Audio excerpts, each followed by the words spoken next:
CM योगी का सूबेवासियों को खास संदेश, माने योगी की अपील नहीं तो होगा नुकसान। स्मार्टफोन ले रहा जान, हो जाए सावधान, लोक यात्रा से बचें, स्मार्टफोन का यूज कम करें। अगर आप भी जरूरत से ज्यादा स्मार्टफोन का इस्तेमाल कर रहे हैं तो आपके लिए मुश्किलें खड़ी हो सकती हैं, और अगर आप अभी नहीं संभले तो आने वाले समय में यह आपके लिए और घातक हो जाएगा। दरअसल इस बात की चिंता जाहिर करते हुए सीएम योगी ने खुद जनता से अपील की है कि आप लोगों को अगर अपनी जान प्यारी है तो स्मार्टफोन का घंटों इस्तेमाल करना तुरंत बंद कर दे, नहीं तो आने वाला समय सिर्फ आपके लिए मुसीबत ही लेकर के आएगा। लेकिन इसके पीछे की सबसे बड़ी कौन सी चिंता है, जिसे लेकर सीएम ने सभी को समझाने का प्रयास किया है और लोगों से अपील करनी पड़ गई है। चलिए आपको समझाते हैं। दरअसल लखनऊ में सीएम योगी ने कहा है कि आज अस्पतालों की ओपीडी पर अत्यधिक दबाव है। केजीएमयू में रोजाना 12,000 से 14,000 मरीज ओपीडी में आते हैं, जबकि पीजीआई में यह संख्या 10,000 से 11,000 के बीच है। उन्होंने कहा है कि इतनी बड़ी संख्या में मरीजों को एक साथ अस्पताल आने पर डॉक्टरों के लिए भी इलाज करना चुनौतीपूर्ण हो जाता है। इसका अंदाजा लगाया जा सकता है। सीएम ने कहा है कि आज के समय में स्मार्टफोन भी कई बीमारियों का कारण बनता जा रहा है।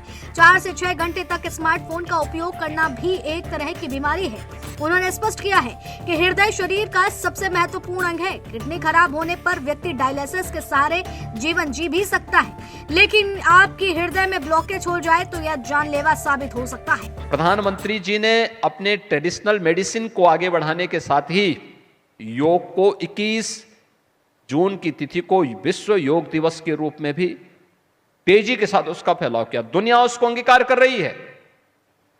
अब भारत के अंदर भी अलग अलग स्थानों पर हम देखते हैं तेजी के साथ इसको लोग आगे बढ़ा चुके हैं। अगर आप भी लोगों को बोलें कि भाई समय पे जगने की आदत डालो, देर रात्रि तक स्मार्टफोन का उपयोग करना बंद करो, अगर आप भी उन लोगों को बोलेंगे, आपके स्तर पर भी इस प्रकार के हैंडबिल प्रकाशित हों, समय समय पर इंटरव्यू हो और इन बातों को लेकर के आप ज्यादा प्रचार प्रसार कर सकेंगे तो वो ज्यादा प्रभावी होगा। गवर्नमेंट अपने स्तर पर करती है और हम लोग दोनों पक्षों को लेकर के चलते हैं, अवेयरनेस के पक्ष को लेकर के भी, लेकिन साथ साथ इसके उपचार के पक्ष को लेकर के भी। दूसरा, उपचार हो तो कैसे हम सस्ता और सहज कर सकते हैं, एक गरीब से गरीब व्यक्ति भी अपना उपचार करा सके। यद्यपि अभी तक ईश्वर की कृपा यह है कि गरीब को हार्ट की बीमारी कमी होती है, क्योंकि उसकी मेहनत और उसका परिश्रम उसको करता है। दूसरा यह है कि अगर किसी को हो ही गया तो उसके लिए आयुष्मान भारत की सुविधा आज के दिन पे है कि वो अपना बाईपास सर्जरी भी करा सकता है, एंजियोग्राफी भी करा सकता है, एंजियोप्लास्टी भी करा सकता है। उसमें उसके सामने उतनी चैलेंजेस अब उतनी नहीं रही, लेकिन कार्य क्षमता पे असर तो पड़ता ही है। कैसे हम इसके लिए लोगों को तैयार कर सकें। दूसरा, जब पेशेंट की स्क्रीनिंग होगी और क्वालिटी आएगी तो आप क्वालिटी दे भी पाएंगे, उसको देने में आपके लिए और सरल हो सकता है। मैं आज के इस अवसर पर आप सबसे इस बारे में अवश्य कहूंगा कि आप सभी देश भर से और दुनिया से भी तमाम हमारे प्रतिष्ठित इस फील्ड के विशेषज्ञगण यहां पर उपस्थित हुए हैं।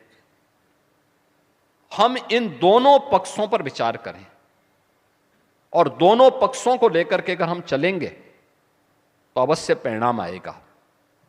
जो परिणाम आएगा वह इस फील्ड के लिए तो उपयोगी होगा ही, सबसे महत्वपूर्ण होगा कि स्वस्थ नागरिक होगा तो स्वस्थ समाज भी होगा, और स्वस्थ समाज होगा तो एक सशक्त देश भी होगा, सशक्त भारत भी होगा। बनाने के बदलते दौर के साथ हमारी जरूरतें भी बदली हैं, मगर आज के दौर में स्मार्टफोन का इस्तेमाल करना और उसके आदी हो जाना हमारी सेहत पर सीधा असर डाल रहा है। लिहाजा अब खुद सीएम योगी ने भी चिंता जाहिर कर दी है और मजाकिया अंदाज में लोगों से अपील की है, अगर आप नहीं संभलेंगे तो मुश्किलें आपके लिए भी बढ़ जाएंगी, क्योंकि स्मार्टफोन का इस्तेमाल करना लोगों को वक्त से पहले ही बीमारी के आगे ढकेल रहा है। बता दें कि CM Yogi Adityanath Atal Bihari Vajpayee medical university में आयोजित नेशनल काउंसलिंग 2026 कार्यक्रम में शामिल होने पहुंचे थे, जहां उन्होंने जनता को संबोधित करते हुए समझाने का प्रयास किया है। इसका आयोजन कार्डियोलॉजी सोसाइटी ऑफ इंडिया की ओर से किया गया था। इस अवसर पर उन्होंने कहा है कि पिछले 9 वर्षों में यूपी स्वास्थ्य सेवाओं का व्यापक विस्तार हुआ है और इसी कार्यक्रम के दौरान लोगों को समझाया है कि स्वास्थ्य को लेकर अलर्ट हो जाएं, क्योंकि आपकी आदतें ही आपको बीमार कर रही है।